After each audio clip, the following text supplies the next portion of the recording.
Dunque, vediamo in un messaggio che tra poco leggeremo: i nostri politicanti coi soldi che maneggiano privatizzano gli utili e socializzano le perdite. Luigi Amendola, consigliere provinciale del SEL a Treviso.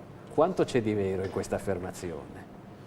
Ma secondo me è ben poco. Il problema non è tanto... a me mi ha colpito molto quel video di prima, perché anche nell'indagine che è stata fatta ieri dell'Istat, Sì. ormai il 25% degli italiani soffre di una povertà media. E la cosa che colpisce, e c'è stato anche un rapporto di Save the Children, come diceva la signora, che in questo momento la parte più debole del nostro paese sono i bambini. Allora, in queste situazioni io dico che la politica deve iniziare a dare delle risposte. Se voi ci fate caso, sul lavoro, sentivo prima quello che diceva il ragazzo, si parla solo di lavoro ormai da 4 anni, esatto. Ma di fatto non si fa nulla. Cioè, nel senso, ogni governo promette, ma alla fine di fatto, oltre che parlare, non viene fatto nulla. Allora, a questo punto o ci rendiamo conto che in questo momento la priorità è la povertà e la ricerca del lavoro, perché sono anche d'accordo con il sindaco di prima, stiamo perdendo tempo ad esempio ancora sull'IMU, che deprima ancora di più i comuni, quindi la possibilità di assistere socialmente i cittadini. Io dico a questo punto, ma la politica deve dare delle risposte certe.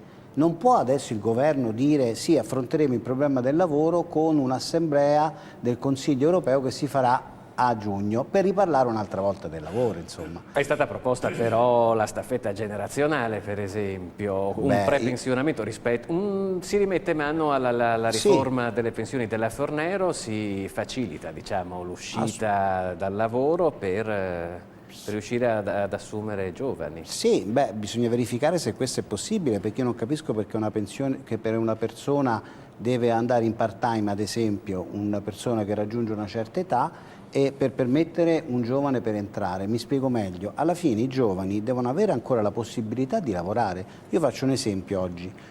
Noi abbiamo in Italia, ad esempio, è stato, molti non lo sanno, in questo momento che mancano i fondi, noi continuiamo a spendere soldi. Scusate, perché abbiamo oramai tantissimi messaggi. Sì? Sì. Vai più avanti, vediamo se lo alzano un attimo. Se riusciamo. Eccole là. Avevo detto io, erano loro. Per qualche mese saremo costretti a chiudere la nostra piccola attività artigiana, bollette da pagare, sfratto, grazie a chi ci aiuterà, le due sorelle di Padova. Sì, vedi che avevo già capito che erano loro. Mi scusi, l'avevo interrotta. Prego, no, ci mancherebbe. Ad esempio, molti non sanno che noi riusciamo a spendere ancora ad oggi in Italia per un piano di spese militari la bellezza di 15 miliardi di euro nel programma degli F-35.